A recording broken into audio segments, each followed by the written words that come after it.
और इन तस्वीरों के साथ ही अब सीधा रुख कर लेंगे गोरखपुर की ओर, जहां पर मुख्यमंत्री योगी आदित्यनाथ दरअसल गोरखपुर वासियों को कई बड़ी सौगात दे रहे हैं। तिवारी जी, कियान डिस्टिलरीज के प्रबंध निदेशक श्री विनय कुमार सिंह जी, उनके परिवार के सभी सदस्यगण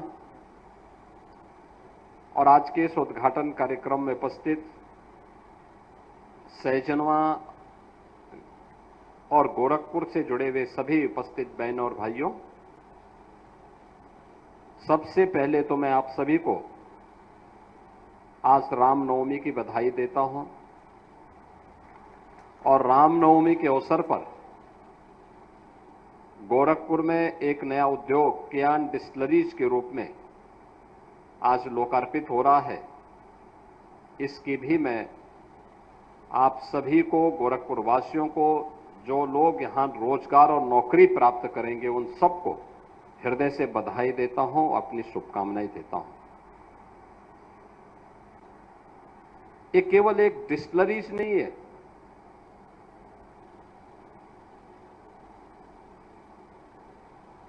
याद रखना, ये डिस्टिलरीज का मतलब वह नहीं शराब फैक्ट्री नहीं होता है,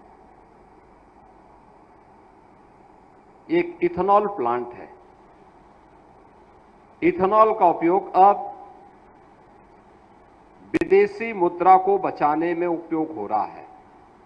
डीजल और पेट्रोल के बदले अब गाड़ियां ही नहीं, एरोप्लेन भी इससे संचालित होंगे। इस प्रकार का फाइन इथेनॉल के निर्माण की कार्रवाई अब प्रारंभ हो गई है। आज के दिन पर भारत 7 से 8 लाख करोड़ रुपए का डीजल और पेट्रोल खरीदता है। अगर हमारे किसानों के उत्पाद का उपयोग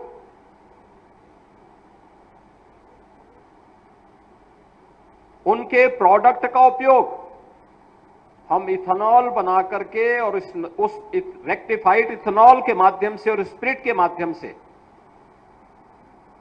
हम डीजल और पेट्रोल का स्थान ले लें, तो एक तो विदेशी मुद्रा की बचत होगी, किसान समृद्ध होगा, और किसान समृद्ध होगा, अन्नदाता किसान समृद्ध होगा तो देश समृद्ध होगा।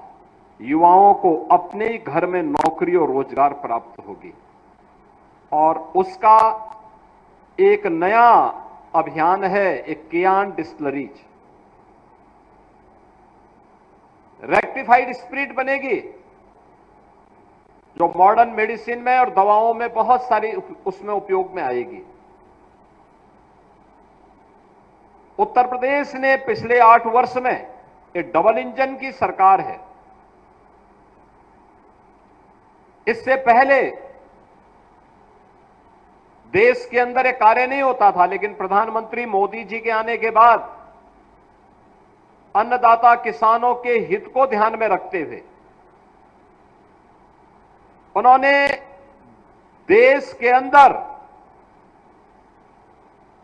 जो वेस्ट खाद्यान्न था, यानी जो सड़ गल जाता था, उससे सरप्लस जो गन्ना था उससे इथेनॉल बनाने के कार्यक्रम को अनुमति दी। और आज परिणाम क्या है? उत्तर प्रदेश केवल 42 लाख लीटर इथेनॉल पहले बनाता था, आज हम बना रहे हैं 177 करोड़ लीटर इथेनॉल का प्रोडक्शन आज के दिन पर उत्तर प्रदेश हो रहा है। और इसका ज्यादातर उपयोग हम लोग डीजल और पेट्रोल के साथ उसको ब्लेंडिंग करने में उपयोग कर रहे हैं और उसके माध्यम से विदेशी मुद्रा की बचत देश के अंदर की जा रही है। कियान डिस्टिलरीज भी उसका एक माध्यम है। अभी पहले चरण में यहां 3.5 लाख लीटर प्रतिदिन का उत्पादन होगा और इसे बढ़कर के 5 लाख लीटर तक जाएगा। मैं इसके लिए विनय कुमार सिंह जी को, कियान डिस्टिलरीज से जुड़े हुए सभी जितने भी उन प्रबंध समिति से जुड़े हुए उनके पदाधिकारी हैं, सदस्य हैं, उन सबको हृदय से मैं बधाई देता हूं। गीडा प्रशासन को इसके लिए धन्यवाद देता हूं। मुझे अच्छा लगा यहां के लोगों को यहां पे नौकरी मिल रही है। अभी देखा मैंने 2 बेटियों को मैंने यहां पे सर्टिफिकेट दिया, वे दोनों गोरखपुर की हैं। यहां के नौजवानों को मैंने देखा सब यही गीडा और आसपास के क्षेत्रों के रहने वाले हैं, लेकिन जब स्थानीय लोगों को नौकरी और रोजगार मिलती है तो उनको खूब मेहनत से काम करना चाहिए, खूब मेहनत से काम करना चाहिए, जिससे उनकी नौकरी में और उनके रोजी रोजगार में कोई प्रश्न चिन्ह न लगाने पाए। दूसरा, किसानों को अतिरिक्त आमदनी करने का एक माध्यम मिलेगा। जैसे हम राइस मिल में जाते हैं, टूटा चावल वहां मिल जाता है, कोई उपयोग नहीं हो पाता है। गेहूं खराब हो जाता है, अन्य खाद्यान्न मकई खराब हो जाता है, आप लेकर के आइए, यहां ये लोग खरीदेंगे। पराली, आप अनुमान करिए, अभी पराली का ये लोग यहां पे उपयोग करेंगे। किसान को 10 रुपया प्रति कुंटल के हिसाब 10 रुपए के हिसाब से किसानों को इसका पैसा उपलब्ध करवाने जा रहे हैं। यानी 10 रुपए के हिसाब से किसान को यह भुगतान करेंगे तो अन्नदाता किसान को दोगुनी कीमत यानी कई गुना पैसा, यानी आम के आम और गुठली के भी दाम, इसी को कहते हैं कि धान भी आप लेंगे और पराली का अतिरिक्त दाम भी आपको मिलेगा। और अब तो मशीन आ गई है जो उसके बांधने की प्रक्रिया के साथ उसको जोड़ रही है। ऐसे ही जितना भी रॉ मटेरियल है, जैसे अभी गेहूं की कटाई हो रही है,